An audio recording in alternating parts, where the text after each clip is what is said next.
tongue so you know that it's sweet. Loving the flavor, I'm loving the treat. Know what I want, I know this what I need. Give me that bass, give me that beat. Hit on your tongue, I can feel an explosion. I'll take another if we keep it going. Open it up, give a toast to the moment. Open it up, give a toast to the taste like magic. Got to have it. Tastes like magic. Got to have it.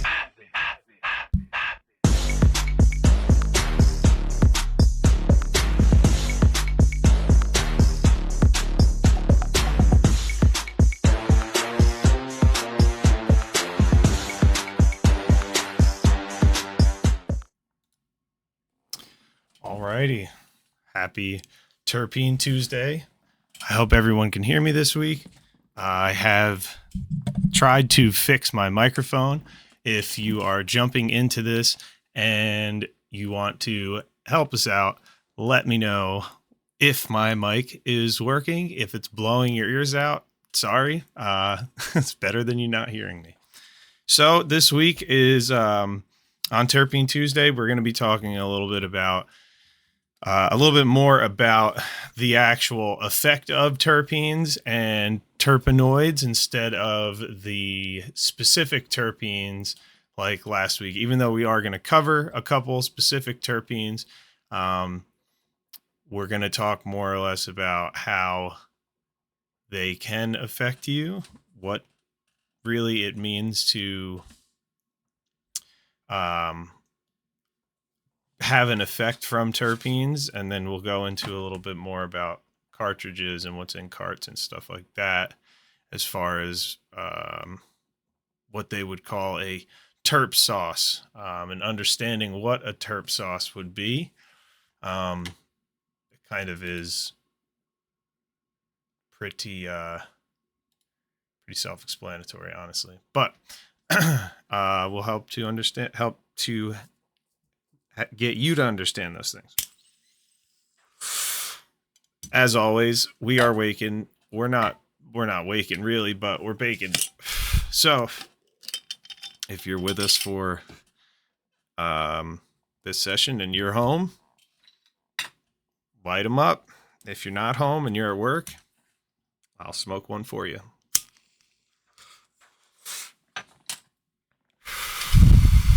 So let's jump into what terpenes and terpenoids, and there's a difference between a terpene and a terpenoid. We'll get into what that actual difference is, but people think that because you have terpenes or a high abundancy of terpenes in a certain cannabis, that you're going to be getting mainly the effect from the terpene, and that, as well as it being true, is also false. Because that terpene is present, it can absolutely affect you, but what you're not realizing is what's called the entourage effect, or when you look into this stuff, they call it synergy, when the cannabinoid spectrum, full spectrum cannabinoids are mixed with terpenes. They have a much different effect on you together than they do isolatedly. So if you were to take a certain terpene and just give that terpene to somebody and they inhaled it, would that affect them in the way that it does when that terpene is in cannabis, or coupled with something that is going to be reacting with your endocannabinoid receptors? So that's really more or less how these terpenes are affecting you in this, entourage effect, where they're all there at the same time, so they can affect you differently, versus, taking limonene by itself or myrcene by itself, and seeing if you have the same effects that you would have if you were taking or if you were smoking something that had a high level of myrcene or limonene in it. I'm going to tag at followers, and I'm going to tag top fans. I keep forgetting to do this because, like, you know, it's crazy that they don't just push this around to the people that have been kind of waiting for this all week.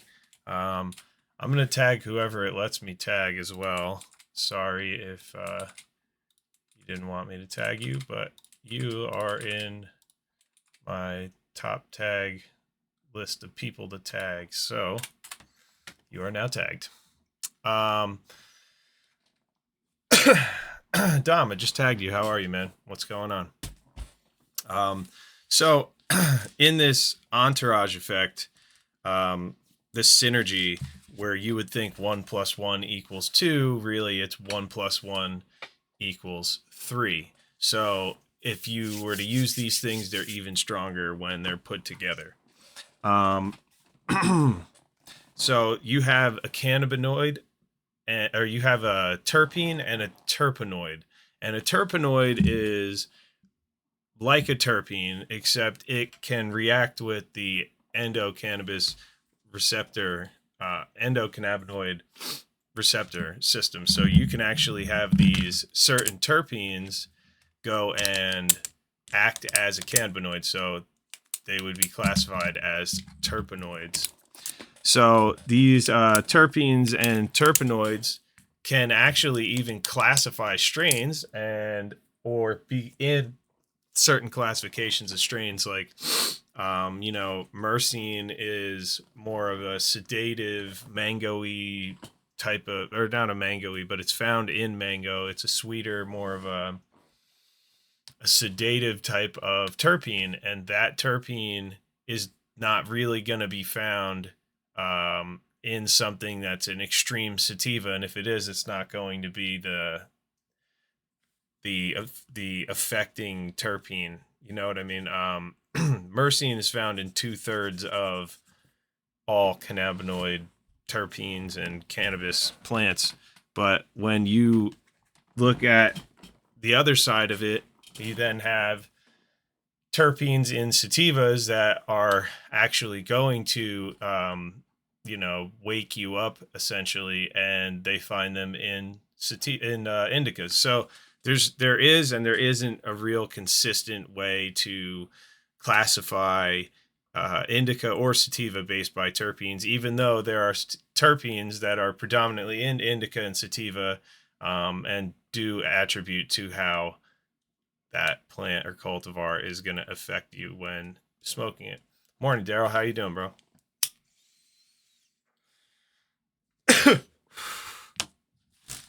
um,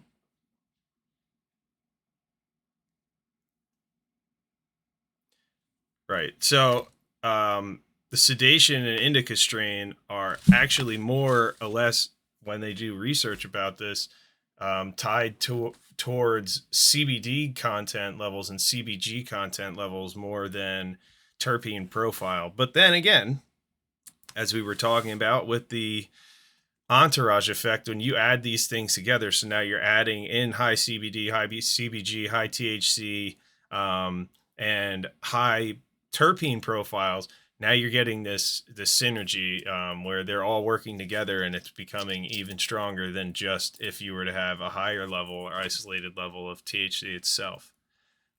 So it's definitely worth understanding, you know, that a limonene will uplift your mood and is not always found in a sativa, but it will uplift your mood when paired with,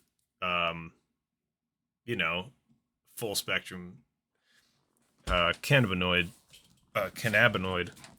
So then you have on the other side the alpha pinene, which can help you reduce your memory loss and stuff like that, and it can help you with pain, you know, and it's found more in these indica strains. So, but you know, that's the thing though. It's none of this was tested in people. All of this is tested in animals and stuff like that. So there's no real consistent data yet, but studies are being started to show exactly how much of what does what, to really get people to have an idea of what exact profile they may need for what exact thing. And like I said, it's not really a science, so per se clinically yet. It's more of a bro science in the standards of the pharmaceutical industry, which is kind of crazy, but they're classifying these things. How you doing, nobody? How you doing, Sigroy? Justin? Morning. Morning, everyone. Sorry if I butchered your name. So then we move into, like, you know, you have terpenes in cannabis that are also found in other places in the world, like other plants, other things. Mike, how you doing? You know, and they are considered essential oils when they come out of other plants, but they still are. They're all essential oils, essentially. No pun. But what it means is that these things are such a small micron that you can breathe them in and they will get literally into your bloodstream, aromatically. You know, you can inhale these things because these are such small compounds. And essential oils are you know, key to how Mother Nature works as well. Oh, I did? Nice. Nice. Thank you. I'm happy I didn't butcher your name. So where was I?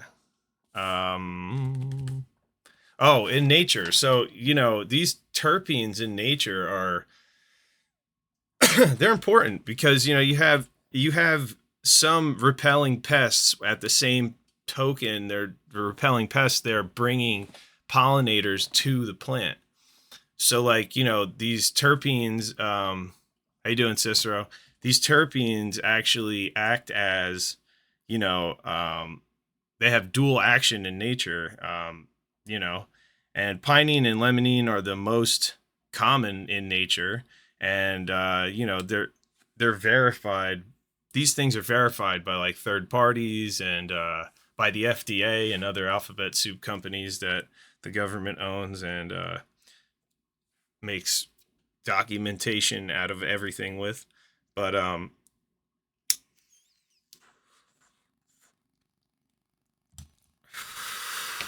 just because that these terpenes are in everything doesn't mean that they are the same as the ones in cannabis and should be ignited, let's say. You shouldn't really be smoking anything just because it's a terpene.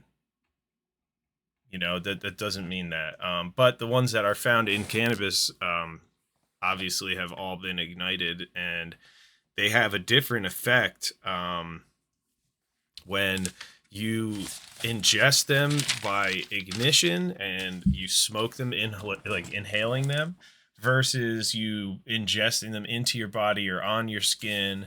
You know, they're all different. They're very different how they affect you. And one of the big things that they're noticing is that this affects you way differently when you breathe in a terpene versus when you eat a terpene. When you eat a terpene, it basically just goes around into your liver and hangs out and then gets expelled. But when you breathe in a terpene, it goes into your bloodstream, and there's even receptors in your nose that can tell your brain that these things are there, and there are pathways that direct these terpenes where they need to go once they get into your body. So, you know, very different when you inhale a terpene versus when you eat a terpene, let's say.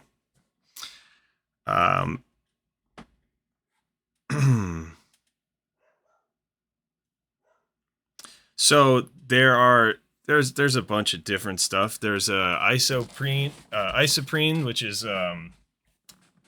you know, terpenes that have 5 carbon molecules, you know, and 8 hydrogen molecules, and then you have monoterpenes, which have 10 carbon molecules. Basically, they're 2 isoprene units. So if you have an isoprene that's 5 and 5, and you put that together, that's a monoterpene now. And then there are sequential or sequet terpenes that are 3 isoterpenes or isoprenes, that, or it could be a mono and an isoprene. They have 15 carbon and upwards of 30 hydrogen molecules. One of them, so these would be like, so like an isoprene would be myrcene. That would be an isoprene. And then you have limonene would be a monoprene, monoterpene.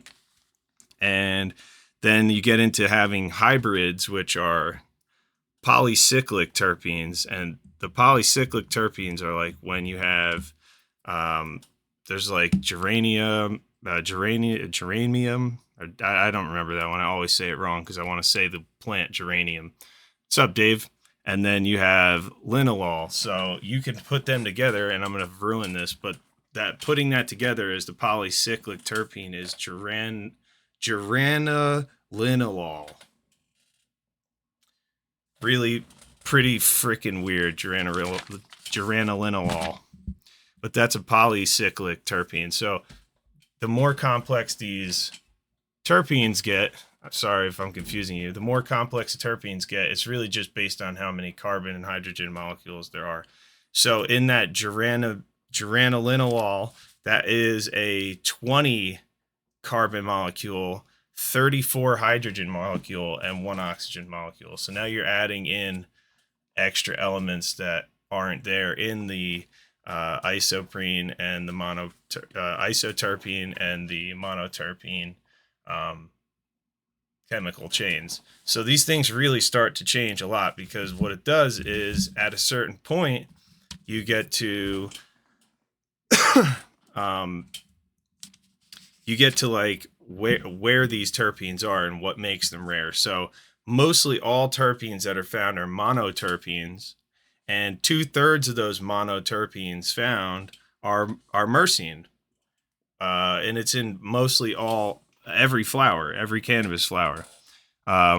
It's the much more prominent terpene, and that's the thing. When you have it in a flower, it's very prominent.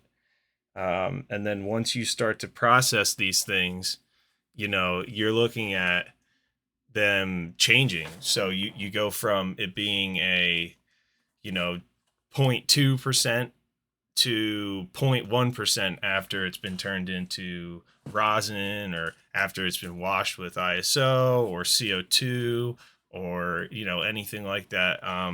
You start to lose terpene profile, and that actually could not just devalue your experience, but again, thinking back to how synergy works, if you were to have just the terpene or isolate just the cannabinoids, you're probably not going to have the same reaction as you would with adding them together. So now you have people that go and they have the fresh flower and then they over dry it and they lose all the terp profile. And now the bud doesn't really get you high. So you have to think about things like that when you lose terpene profile and you lose potency on not only storing and processing, but transformation from one type of a dab to the next. So Bob Carroll, good morning. Devin, good morning. Ohio Friendly 420. Good morning. How are we?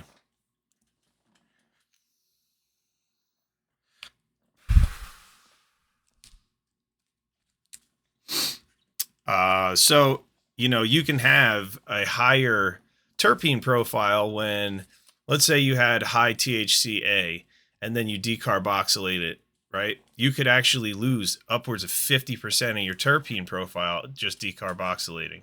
But morning, John. How else are you going to change it from THCA to THC if you don't do that? You just sent me stars. John Harmon, 420 stars, man. That is a great amount of stars, brother. I love that. Thank you so much for your support. Much appreciated, brother. Much appreciated.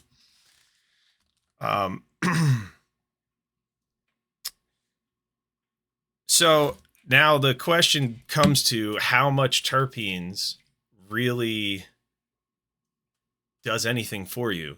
And the question is actually kind of unanswerable because people still aren't doing these studies. They've done them in animals, but if you were to take the amounts that they use, they're doing it by ingesting through the stomach, like they're feeding those things instead of inhaling those things. So they're really looking at like 10 milligrams per kilogram of the subject that they're doing a test on.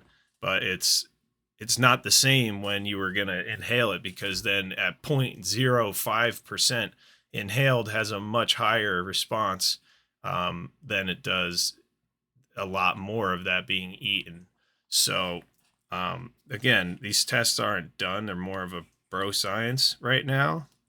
But to back up that bro science, they even do this in Japan. It's called forest bathing. And what they do is they go out and they walk through the forests and they just breathe in.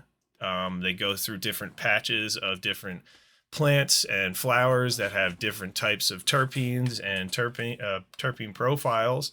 And they go through and just breathe it in. And that's actually going straight into their lungs. Remember that aromatic molecule goes right into your lung, and then it is through your bloodstream and into your system. So these people are actually able to get anti-inflammatory properties by just walking through and breathing in. And it's, like I said, it's called forest bathing in Japan. They do this. It's actually like a minor health practice. And again, this just backs up the fact that your nose has these terpene receptors in it. You're inhaling this molecule into your bloodstream, to your lungs. And when you eat it, it just kind of goes to your liver and hangs out and then gets expelled. But right now, they actually have something that's medical use, and you wouldn't realize what it is, but linalool is from it's actually a monoterpene, and it's from lavender, and they have lavender oil that's medical, and it's used to treat anxiety at 80 milligram doses. So, is that in cannabis? Yes. Are you ever going to smoke 80 milligrams of it in flower? Most likely never. You would be greened out way before you did that. But the amount that you need to inhale, remember, the amount you need to inhale is much lower than the amount you need to ingest. So medically, you would only need a very small amount of linalool to fight anxiety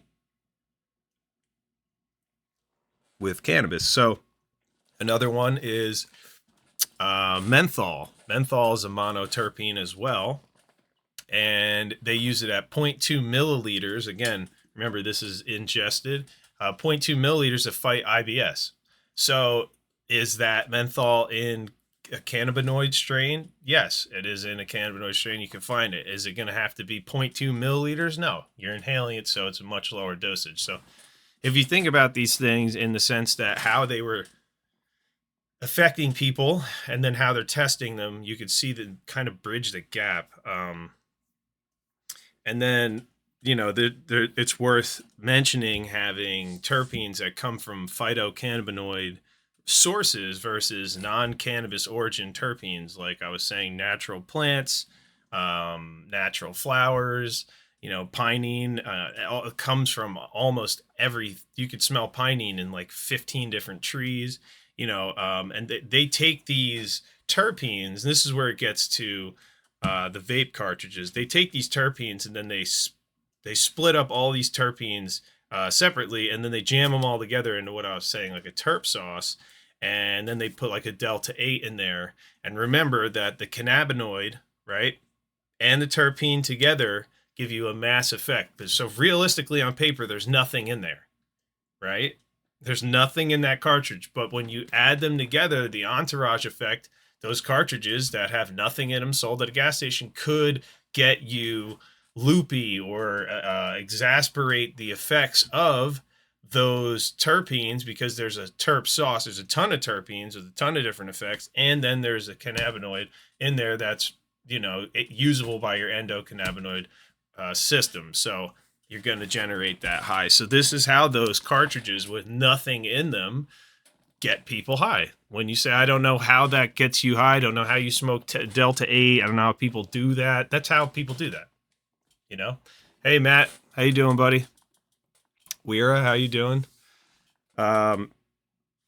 So, and then on top of that, when you're smoking these things out of these cartridges, they are cocktails with like 3,000 times percent, of what you would need to inhale in the first place. And they're not really even, they're almost like a toxic level. They're not a natural level of what you would see. And, they start to question, I start to question how or why or if they are safe, or really doing what they say they're doing. You know what I mean? Max Bland, how you doing? You made it. So, just to recap what that meant, terpenes from non-cannabis plants could be dangerous to ignite, could be dangerous to inhale after igniting, and it could be dangerous mixed in with other terpenes that also shouldn't be ignited. So, it's just not really safe, in my opinion, to use something like that. So we could break down two terpenes and explain the difference between a terpene and a terpenoid a little bit more. So myrcene is a terpene that's found in mangoes and 2/3 of all cannabis. It's like got the couch lock effect. It's in indica strains. It's got relaxation and muscle calming properties to it. It's a monoterpene. Remember that from before. And then you have something that's also found in quite a bit of cannabis strains as well, which is beta carotene. Man, I do this every time. Beta carotene. So beta carotene is a terpenoid. So the reason that that's a terpenoid is because it actually reacts with the endocannabinoid system. So while myrcene has more of a hypnotic, sedative, anti-spasmodic, anti-inflammatory type of a electrical thing, beta carotene has more of the endocannabinoid receptor system manipulation, and it's a molecule that actually can bring other terpenes with it to react even more. So you're looking at something that's kind of bridging the gap between a cannabinoid and a terpene, and this is why it's called a terpenoid. And that's also a sequet terpenoid. So that's going to have 15 carbon and 24 hydrogen. So if you remember, we went from the isoterpene, monoterpene, and then sesquiterpene. Everything. You go read this stuff, and you'll feel like you can't pronounce English language anymore. And then you hear someone read it, and you're like, "Wow, I'm stupid." But anyways, these terpenes are actually going and they're responsible for your actual neuroreceptors regulating glutamine, keeping you from getting overly high as well. So it's kind of crazy how these things work. Not a fan of Pine-All. Spikes my anxiety like a motherfucker. Well, that's the thing. I was reading about. So Pine-All has there's an alpha and a beta, and the alpha, I gotta look it up. I can't remember which one it is, but one of them is people are highly allergic to it, and they can feel like they can't breathe, and it starts affecting them right in their lungs. You know what I mean? And they associate that with anxiety, but I've seen that people could be mildly to highly allergic to that. So it's worth it's worth trying one with beta and alpha in it and seeing how that affects you. So basically, you have two receptors. You have the CB1 and the CB2 receptors, and the CB1 and CB2 receptors get signal from these different neurotransmitters. And when you have the terpenoids or the terpenes or cannabinoids going and interacting with the receptor, then you have these chain reactions happen, and the glutamine your body's already using to keep you in the state you're at stops, and it starts to produce it starts to use the cannabinoids that are there. So without that small thing happening, you would just be so high, you would never stop getting high. So you would just be ridiculously high. So you'd be overusing your cannabinoid receptor system. Now, when you eat it, Max Plant, thank you, brother. I appreciate the stars. Much love. Thank you. William, good morning. Doing good, doing good. So when you eat it, it has the same kind of response. So when you smoke it, you have the neurological regulation happening with the communication of the CB1 and CB2, but mostly the beta carotene is communicating with the CB2, right? And then when you're on the immune system regulation, because your body does this in your stomach as well, so you're going to have these, they're called TNFAs, but these are things that fight inflammation in your stomach. So if you were going to eat something that is going to help help your inflammation in your stomach, like that's going to react with your CB1 or your CB2 receptors, you're going to actually have the same thing happen there. So your body's going to stop releasing these TNFAs, and it's because otherwise it would have an overabundance of anti-inflammation. So you have these things happening on purpose in your body. But the weird part is that if you did not have the CB2 receptor, almost none of this stuff would be effective to you. So this is why I don't believe that cannabis should be illegal everywhere, because you literally have one of the only receptors that makes this possible to react within your body for any reason at all. It's there, and it reacts with the CB2 receptor in your body. So if you didn't have it, which some animals don't, you can't get high on this the way that it does, and it won't affect you the way that it does, or could. And again, these things are not really researched yet. This is more of a starting to find out the differences, between these two things. Using terpenes for a specific purpose, or using a strain for a specific purpose. I think that using the strain went to using the terpene, went to finding what terpenes are more compatible with helping people, but then realizing that you still need it in the full spectrum cannabinoid oils or full spectrum, cannabinoid system to be able to push that terpene along with a cannabinoid than just by itself. I'm not trying to read to you anything that's going way too deep, and that's why I think I go way too deep. So what does the myrcene do? The myrcene is brought into the system by a cannabinoid in the receptors, and then you have beta carotene, which actually uses the CB2 receptor itself to exert its anti-inflammatory properties. So you have a little bit of a difference there between a terpene and a terpenoid.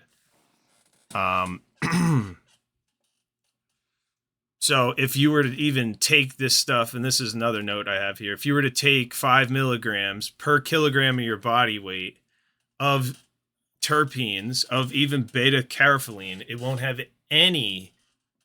no effect on you unless you have a CB2 receptor.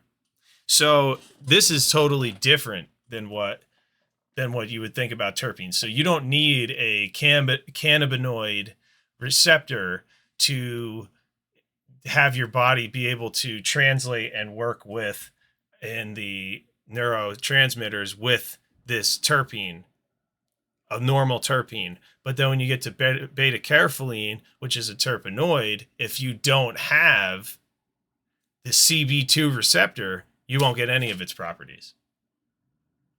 So this is why it's good to understand the difference between a terpene and a terpenoid. The terpenoid is going to go do all its own shit by itself, and it's going to affect things in a different way that a terpene can. And things that could not be affected by some terpenes, if you have some terpenes can't, some terpenes will affect you, but some terpenoids can affect you if you don't have the CB2 receptor. So that's good to know. Straight edge Sunday. Wrong day, wrong place. Everybody put your apparatuses to use if you have them, or smoke them if you got them. Again, though, no clinical research shows that any of this is legitimate. It just shows that adding low dosages will have, properties that are beneficial in certain departments.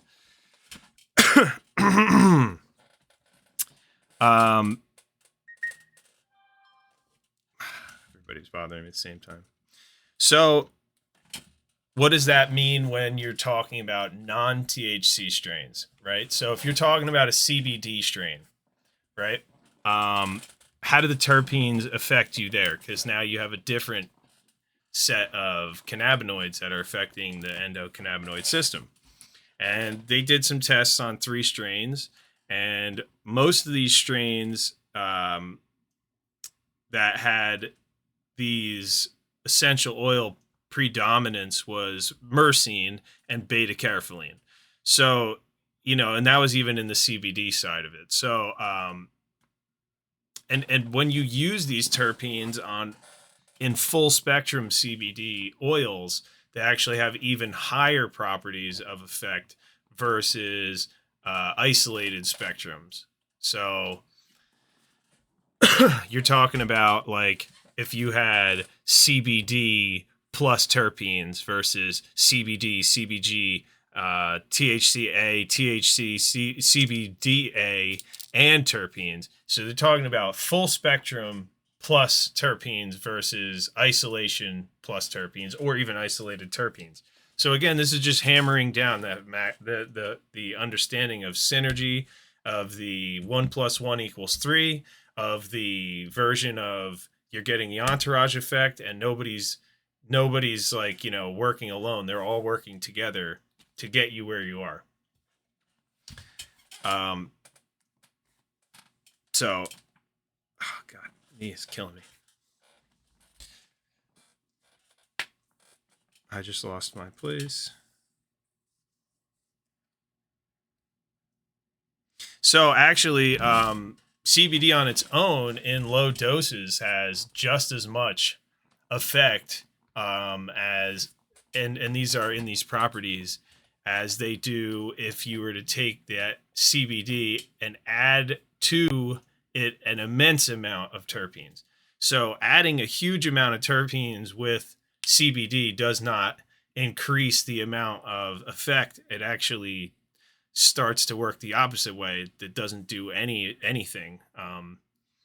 CBD on its own, actually, if you took CBD plus a little bit of terpenes, and then CBD plus a lot of bit of terpenes, the CBD by itself produced more effect than the CBD plus a lot of terpenes. That's what I'm trying to say.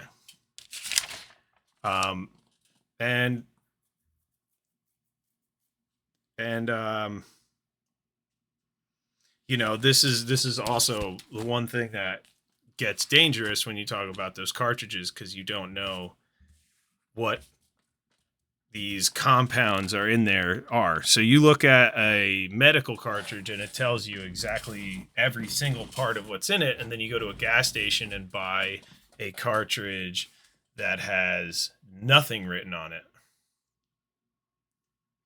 So you can see where these lines get drawn, and why some of these pens might even give you totally bad feeling, get you completely sick to your stomach, headaches, not high at all.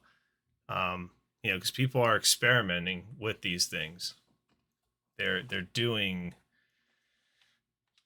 they're guinea pig working on us, And right now, the only other guinea pigs there are literal lab rats that they're putting, through these studies. There's still no human study other than people saying, "Hey, I smoked this and I felt that.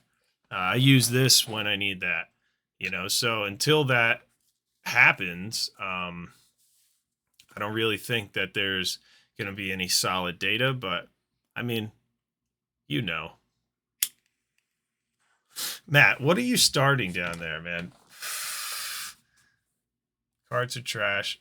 Ton of mildew, mold, gunk, shit, polluted biomass. I grow big buds. I don't even think a lot of that is anything starting from or used from like anything real. I think it's just like terp sauces from different plants that are high in myrcene and things that are found in, um, you know, cannabis, and then they're all either synthetic or the cheapest version, and they're in a really bad, version of oil. I really hate those MCT oil, coconut oil cartridges. They have such a low such a low boiling point that that's what makes them desirable to go into the cartridges. So like you can literally see some of the things that they put in there are not from cannabis or would not be found in cannabis, but they're unregulated. So that's what gets dangerous. The terpenes are, who knows. You can taste the mildews. I've never personally had that issue. I won't smoke a cartridge if you turn it over and it doesn't literally take like 5 to 25 minutes for that like air bubble to travel up there. I won't even attempt to try it. And then outside of that, I don't think I've smoked a cart or even wanted to smoke a cart in God knows how long. Because just of the sheer confusion, and I feel like using carts now is buying LEDs like 10 years ago.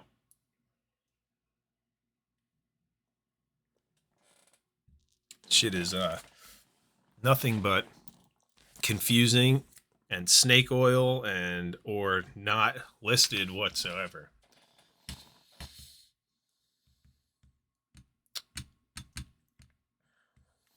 Thanks for your input, Matt. I appreciate it.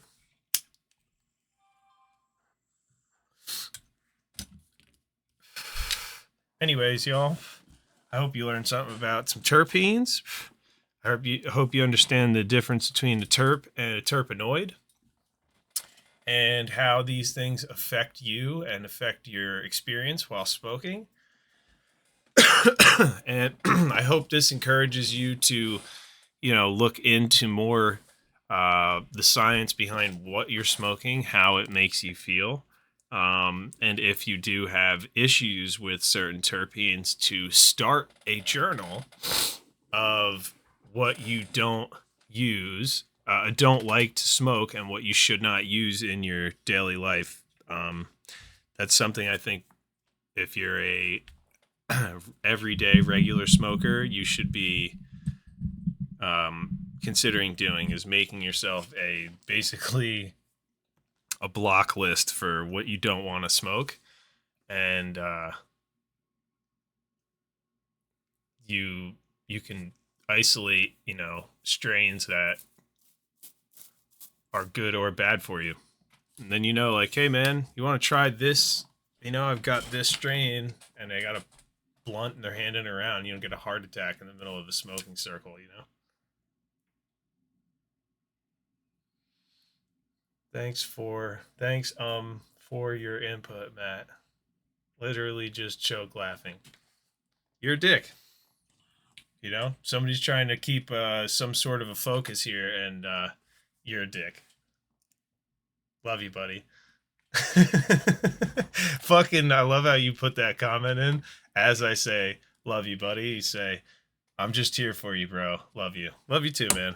Love all you. And I appreciate you all. And I hope, again, that you guys learned something today. And I want to invite you back for Terpene Tuesday next week. And we can dive into a little bit more of, instead of what terpenes are, maybe we could dive into some terpenes specifically, and just keep this thing going.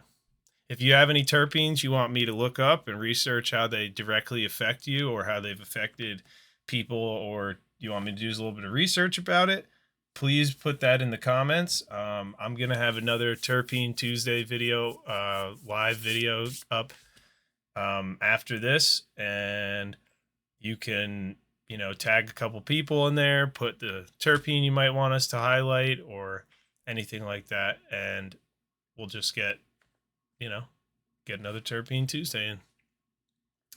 Thank you, everybody, and we'll catch you next week.